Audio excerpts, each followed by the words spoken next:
you gotta say, but don't play. Say what you gotta say, but don't play. Say what you gotta say, but don't play. Up, you guys, it's your spiritual fairy godmother, and I am back. Except for I'm not back with another read. I am back with a get ready with me chit chat video. I already started my makeup in the vlog, so if you guys haven't checked out the vlog, head over there and tune into that. I just started on my eyes. It's you. Okay. Go get in your way. So I'm gonna do my eyeliner. I don't put eyeliner at the top of my eyes anymore because I feel like it makes my eyes look really small, and I like for my eyes and stuff to be like accentuated. So yeah. In your way, so like y'all know, for real, I feel like that's the message of this get ready with me, pack light. I kind of feel like lately I've been noticing the spirit of rush, the spirit of on the go, the spirit of momentum. The spirit of momentum has been around me so heavy, and I'm recognizing that even with momentum, you have to have balance, okay?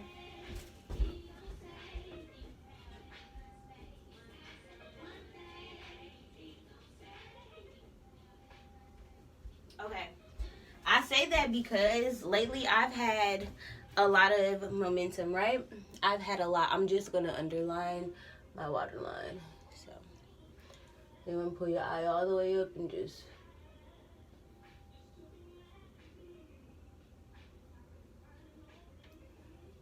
But yeah. So, okay, so yeah, it makes your eye look smaller. Can you tell? This one has the eyeliner and then this one doesn't. But yeah, so I've been noticing how in my just day-to-day life, even every day, I feel like I'm always rushing and I'm always planning. When I wake up, I usually kind of set my day like, okay, I want to do this, I want to do this. And throughout the day, I'm like, okay, I'm going to put Kamaya in the tub at this time, and then we're going to do this, and then I'm going to do this for an hour, and then I'm going to work this for an hour, and then I'm going to do this, and I'm going to do this. I usually plan out every fucking thing. I plan out when the fuck I'm going to eat. I plan out the bites that I'm going to take on my plate. Like, I'm a planner, I'm an organizer. That's kind of what I'm doing. That's how I notice that I am. I think I have like a touch of OCD, and that may be my form of like OCD, like organizing things into like groups or categories or time frames and stuff like that. That's just me though. Oh shit, hold on.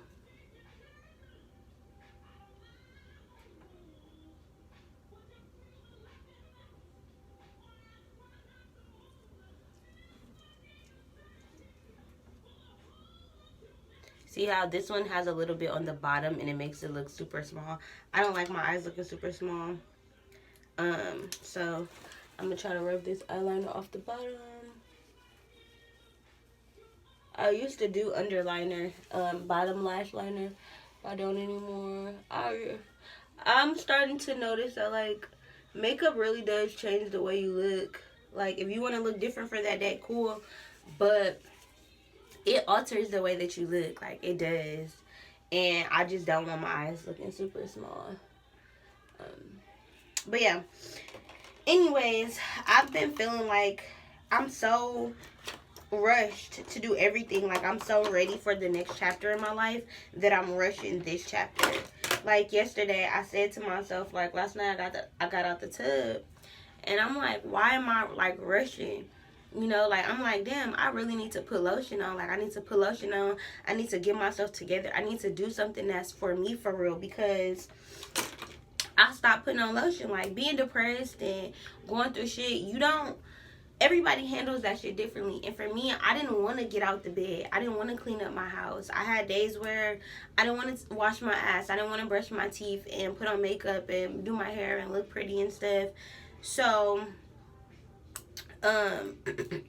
for me, my hygiene routine had changed completely. I was a person who liked to take baths every night, who liked to take showers in the morning time, who liked to get myself ready, brush my teeth, wash my face, and put on perfume every single day. And then that just changed.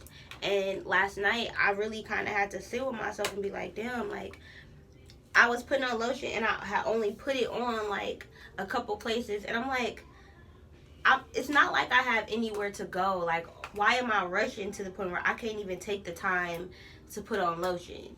You know, like, what? It's 11 o'clock at night. Where the fuck am I going that I'm sitting here and I'm rushing myself? You know, I'm rushing myself to do what? Go up in there and smoke? Go up in there and sit on the couch? Or go up in there and get on my phone or something? Or go up in there and go eat or something? What am I rushing for? You know, like, what is the next thing that I'm trying to reach, that I'm trying to hurry up so fast forward that I have to just ignore taking care of my body or taking care of myself? So I was recognizing how momentum can sometimes be like a drug, or how anything in the world can sometimes be a drug. Anything can be addicting. Anything, literally anything can be addicting. So I don't know, like, I feel like for a while I really have been rushing my process. I really have been in a spirit of just kind of like, y'all, I really do not branch out outside of like gold and oranges and stuff like that. Like, I don't even know what color to use right now. I think I'm gonna do pink, because I never really do other colors. I have, oh, what if I do green? I'm gonna do green. I'm gonna do green.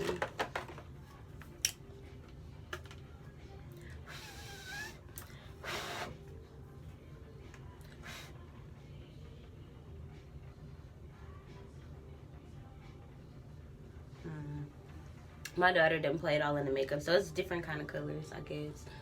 But we're gonna see what it looks like on my eye. It looks pretty. It looks iridescent, like pretty, very pretty, very, very, very pretty. But yeah, so basically, I'm trying to like slow myself down. Like, I'm really trying to like stop getting to the next level, or stop thinking about the next level. Like, even in manifesting my baby and stuff, like, I've come to the realization that when you let shit go and you just allow shit to come back to you or come to you, that's when you know it's really for you. Like, not having to chase anything, or not having to force anything, or, you know, it feels like just like comfort, like knowing that I don't gotta do all of that. I don't gotta do all of that. You know, like, I am thankful, I am grateful, I am praying and all that kind of shit, but the anxiety factor, or the rush factor of feeling like I have to get my manifestation, or I have to do this, or I have to do that, I feel like I need to like eliminate that in a way, because it's not helping me. Like, it's not, or at least it's not helping me in the way that I need it to. Like, it's kind of being detrimental to me a little bit to focus too much on the future, because it makes me lose out on what's happening now. It makes me miss messages, and it takes longer for me to receive certain kind of messages, or for me to put the puzzle pieces together, because I'm moving so fast. When you move fast, you ignore shit. Like, even walking up the steps, if your ass trying to run up some steps and you're not paying attention, you're gonna trip. You're going to trip, okay? So you have to be mindful. You have to be careful, you know, when you rush yourself, and when you are manifesting, and when you're goal driven, when you're trying to get to that next step, because I feel like you definitely can misstep. You can misstep, and you know, God will humble you. God will show you like why you have to slow down. And I feel like I really just got shown like this weekend, and you know, like, why I've had to slow down. Like, when I first got into my spiritual journey, I remember my first Mercury retrograde. All, like, literally every man that I had ever thought about, had ever dated, had followed me on Facebook, had come back into my life somehow, some way. Like, what the fuck? I didn't understand it. The second year, last year, Mercury retrograde happened, and I dealt with one ex who was my first love, who I really, really had to get over. I got over that shit. And then this Mercury retrograde, it's about me. It's like, okay, you dealt with the outside people. You dealt with the shit that hurt you. You know, but like now let's deal with how you've hurt yourself. Let's deal with shit that's plaguing you, shit that doesn't serve you anymore, shit that you have to purge out, shit that you need to realize stink. Like, your shit stinks sometime. And I've been having to recognize that. I've been having to see that. I've been having to stop and pay attention to that. You know, like, just like when you constantly serial dating, you constantly dating nigga after nigga after nigga, you have to at some point stop and take a break and halt so that you can like learn the lessons. You know, like even in school, you are learning a certain lesson for a week, and then at the end of the week you gotta stop and you gotta take a test and make sure you're understanding that information, make sure you're going over that information. And I feel like that's exactly how it is with life. That's what I'm learning. Like, I really do be needing to like stop. I really do be needing time to myself.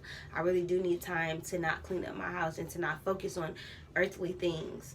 But at the same time, like I say, balance, because on one hand I can say that, but on the other hand it's like, okay, your house reflects you. You know, if you're not in the energy to clean up and all that kind of stuff, that's cool for a while. You're not in the energy, but when you get back in the energy, take a look around at the shit that's around your house, at the shit that has piled up, at where you put certain things, or where your head at. Like, look at your shit, look at the shit that's around you, look at your house, look at maybe your car, your friends, your family, look at the shit that's around you, and kind of focus on why it's there, why it's here, why it's present.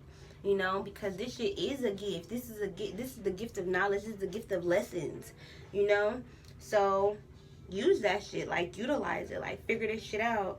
And I feel like that's what the fuck I'm doing. Like, I'm figuring this shit the fuck out. And this shit is by far not easy at all. Like, this shit I feel like is so fucking hard. Like, so hard. And I'm trying so hard to kind of just comply. You know, I'm really trying to find my own voice, like to find my own version of like what it means to love me, you know, because in spirituality, I feel like it's starting to become too many rules. Like, when I first came into spirituality, I felt so free. Like, I felt free. And maybe that's because it was a different time. You know, it's COVID. More people have tapped into their spirituality. 2020 was a year of depression. It was a year of the dark night of the soul. So more souls have entered into the light. But there are also baby souls. So it's kind of like, okay, you just now learning lessons and you coming in and y'all the new wave, and we have to just be okay with that shit. Like, that's how it is. Just like DK4L and like a lot of the YouTube couples who are OG YouTube couples who we've been watching for years, they're starting to do other shit. They're starting to branch off and not daily vlog or only post a little bit of videos. They're starting to build their homes and make families and have businesses outside of YouTube, so that the new wave of vloggers, of tarot readers, of gamers or whatever can come in. You know, that's just how it happens. Just like in generations, my parent probably looking at me like, girl, what the fuck is you doing? And Kamari probably looking at me like, mom, no, but this is how you do it. And it's the same in the tarot community. It's the same in the spiritual community, I'm noticing. Shit about the twin flame and shit about healing and growing in relationships and shit. I didn't used to see it as rules and you got to be a certain type of way. And if you know, like, it's just kind of like telling you that, like, you not healed, if you can't find your person if you not healed, and this and that. Like, I didn't recognize how many rules and shit. Like, I didn't recognize how your perspective could change. You know, I felt like, okay, you spiritual, you gotta believe what all these other spiritual motherfuckers believing in. And I recognized, like, but you know, you don't. Who said that? Who said that? When? Where they say that at? Like, where they do that at? Like, what happened? You know, it's that type of energy, because it's like, nah, like, that people will tell you rules. Like, there's wickedness in the spiritual community too. There's, you know, there's good and bad in everything. Like, literally, there's balance and duality to everything you think about in life, there's a certain kind of balance that needs to be had in order to maintain that. Even your vagina, bitch, your vagina got to be balanced, right? Like, the scales have to be balanced. Like, shit has to be balanced in this world. Like, that's just, I feel like that's just how shit works. I just literally fucking how shit works, I guess. But I'm trying my best to just balance myself out and keep myself sane, because I feel like a lot of my beliefs are starting to change. Like the twin flame journey, I don't feel like everybody has to be with their twin flame. And when I first came into this journey, it was preached to you that like twin flame, twin flame, twin flame, blah, blah, blah.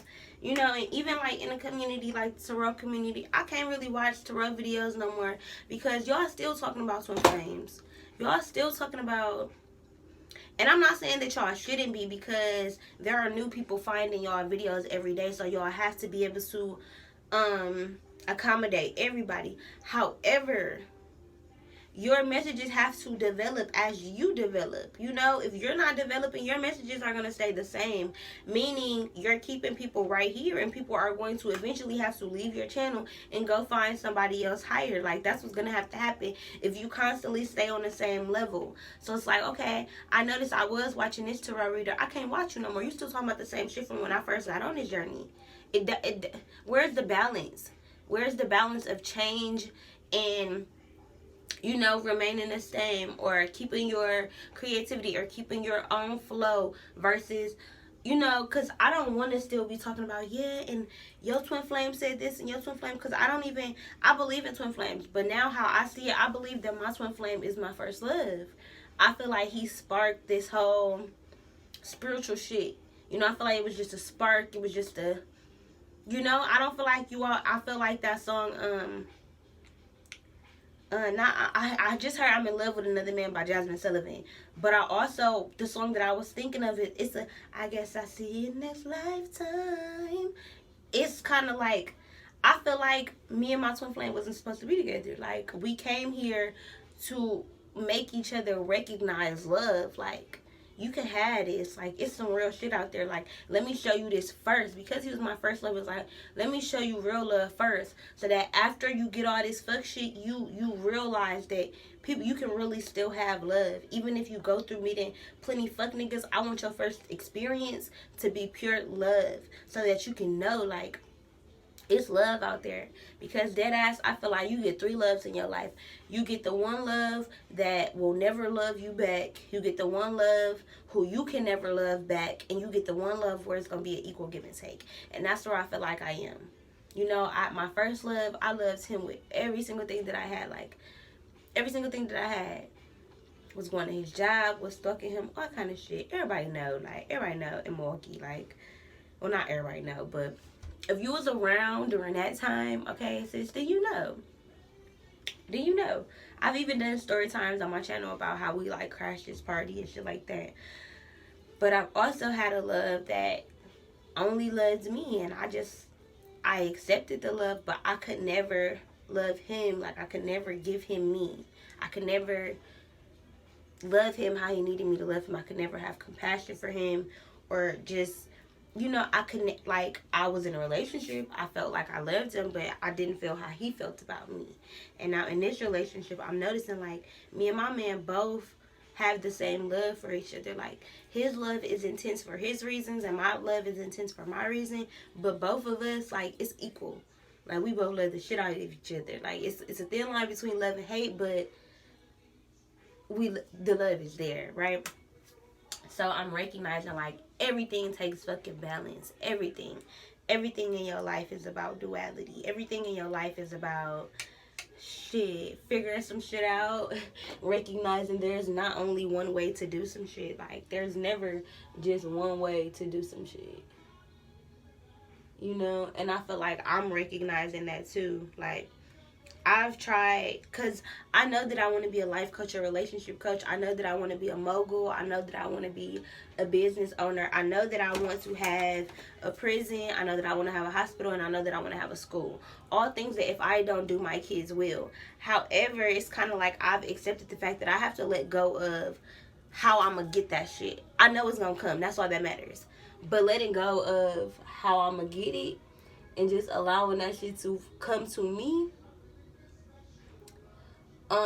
That's what I'm enjoying.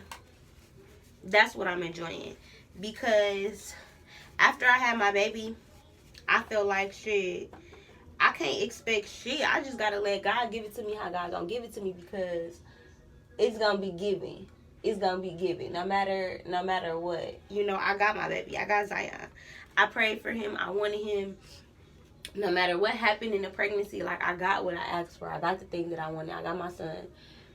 And that in itself gives me comfort. Like, shit, I know that even if shit don't work out exactly how I planned it to work out, God shows me that it's gonna work out. Like, it's gonna work out. I forever have an angel. I forever have my relationship solidified. Like, what we went through together, like becoming parents in that way together, going through like a stillbirth, going through not being able to bring our son home from the hospital, like, all of that shit solidified us. And no, kids don't make a relationship, but that's more than a kid. That we got an angel. An angel solidified our relationship. The fuck? An angel. You know, so I take pride in that. Like, I take 100% joy, you know, in the fact that, you know, I have a child who is so blessed. Like, I have a child who is just loved. Like, my son is so loved on, like, by me, by his daddy, by people on social media. Like, my son loved on. Like, real shit, my son is so loved on. And I love it. Like, I'm here for it. I'm so here for it. You know, like, the way that I'm learning balance, I swear, I'm just learning to go with the flow, and also plan, because I'm a plan regardless. That's one thing about me. I'm a motherfucking plan. I'm a plan some shit. But I'm noticing how going with the flow has been so helpful, and how beneficial it's just gonna be to my life, to just go with the flow sometimes, and to allow shit to just be.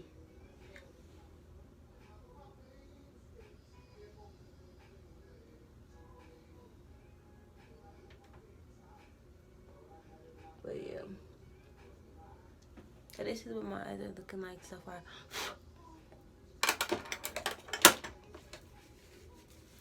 And I'm just gonna wipe off this brush, and then I'm just gonna blend everything together, because I don't know, this is like a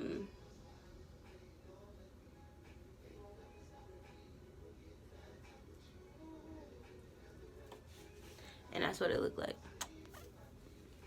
I said I wasn't gonna do mascara, but I think I lied. My waterline like completely went off on my bottom lashes, and I don't like that. I don't want my eyes to be super dark. I'm trying to wipe it all off, but obviously it's gonna be there a little bit. But yeah, I'm loving this pink makeup. Like, it looks really good to me. I don't wear foundation and all that kind of stuff, just because I don't want nothing on my face all day. Like, I don't think I would like the way that feels. Yeah, it's just not my cup of tea. I mean, it could be somebody else's, but it's just not mine. It's not my thing. I think because of how glittery and stuff my eyes are, I am gonna put on eyeliner. Usually I wouldn't. I would just put on mascara, because I feel like when you put on the eyeliner, you can't really see the mascara as much, because I don't wear false lashes or nothing. I just wear my regular lashes, and I like for my lashes to really pop on my eye. So I'm gonna try to do the most thin layer of this I can do. Like, yeah. My hand got all oily ASAP.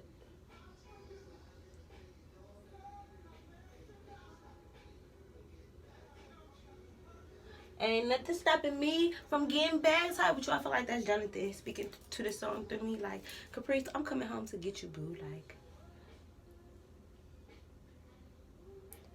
I cannot wait till my man get home.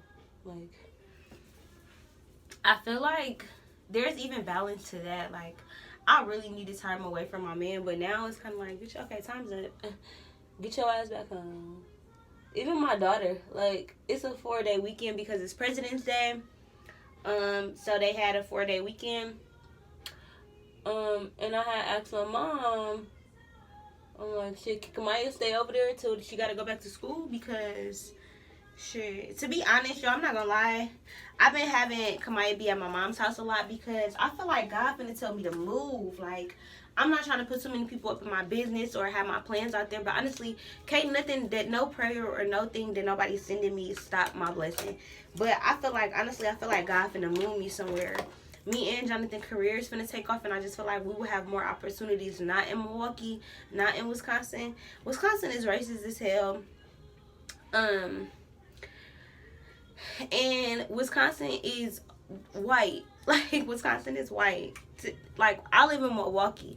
Milwaukee is a very, very small city in fucking big ass Wisconsin. And people be acting like, is it black people in Wisconsin? Yeah, it's black people, but majority of the black people are in Racine and fucking Milwaukee. And Milwaukee is literally the hood of Wisconsin. Like, you know, it's when you on the news and we hearing about Wisconsin news, you gonna hear about Milwaukee when you hearing about like tragedy and fatal shootings and this happening and that's happening. You gonna see the Milwaukee tagline. But if it's some other shit, if it's, you know, if it's not some black people or something, then they gonna put Wauwatosa or fucking Whitefish Bay or something else. But if it's some hood shit going on, they're gonna say Milwaukee. So if you look up Milwaukee, it's gonna be some hood shit 9 times out of 10. We also have a series on HBO or like a documentary or something on HBO, like Surviving Milwaukee. I don't know, I haven't seen it, but that's where I'm from. I'm from the 414, and I'm starting to recognize everything is about balance. Like, I had to come from here, bro. I had to come from Milwaukee. I had to be a 414 native. Like, I feel like I'm gonna do something for my city. I don't know what it is, but there's a reason why I was born in fucking Milwaukee, Wisconsin. Like, it's a reason. I don't know why. I don't know, but I'm from here. Like, I'm from here.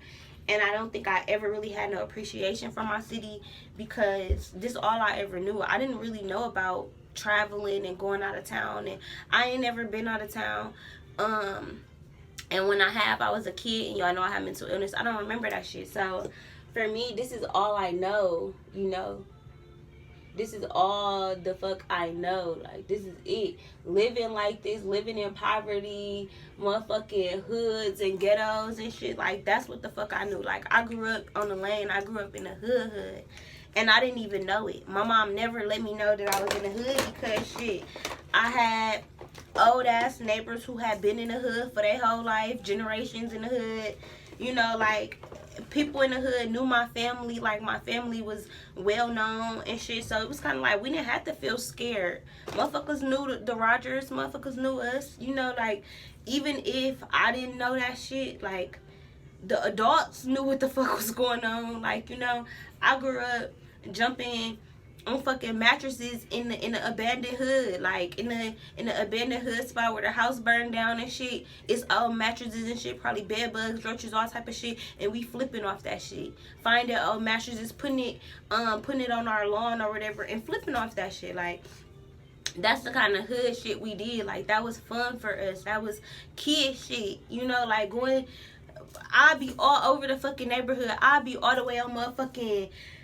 All the way by Hopkins Street School, bitch. Hopkins Street School. I used to walk to fucking Hopkins Street School, and I lived on fucking 11th Lane. Like, if y'all know around Burleigh, around Locust, around Center Street, around that area, you know, like, I'm like little ass kid. How did I end up all the way the fuck over here? Like, just doing shit, like riding our bike every fucking where, like literally going on motherfucking adventures. Me and my god sisters used to ride our bikes and fucking pick and save, like going to go get groceries for our parents.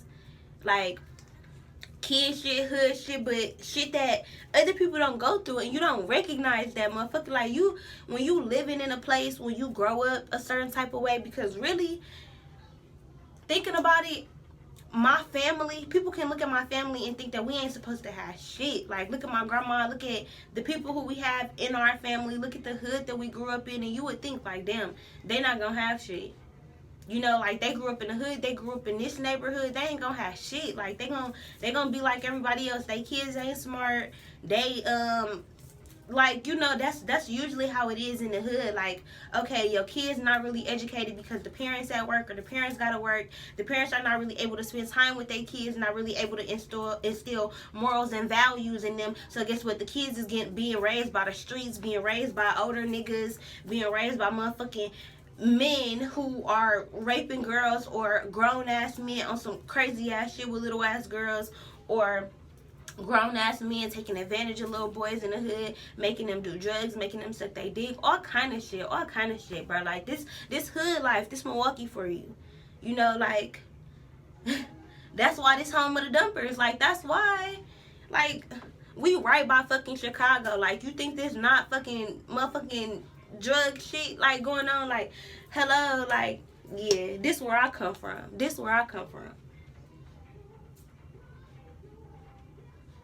You know, and it's crazy. I was just watching Carmen Pritchett from Carmen and Corey on YouTube.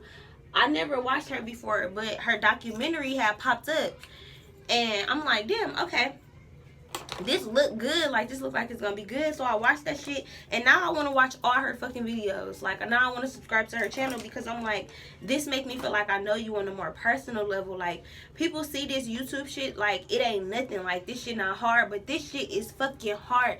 It's hard to sell yourself. It's hard to just be yourself and have an audience watch you and like you and want to watch your videos and want to watch ads and want to purchase your merch and do all this. You building this shit on your own. People act like this shit easy. This shit not easy. I'm a whole fucking entrepreneur. I gotta get this shit on my own. I gotta make people want to see my face. I gotta make people want to buy my t-shirts, buy my fucking waist beads. Okay, like, I gotta make people want to do that just off of selling my personality. Ain't nobody being my fucking producer. Ain't nobody writing no script for me. Ain't nobody telling me how to get this shit, how to do this shit. I gotta do this shit on my own. And when I think about where the fuck I came from as a kid, as that little fucking girl, and I think about what the fuck I'm doing, I know I'm going to be successful. I know that shit. I see myself, like, what y'all see me is y'all see me filming this. But in my head, I see myself from a whole different angle. It's like I'm seeing myself. I can feel myself being in the future, watching this shit happen, watching me be like, yeah, I'm filming this video, and I know that this is just the fucking beginning. I know this is just the fucking beginning. Like, I'm going up.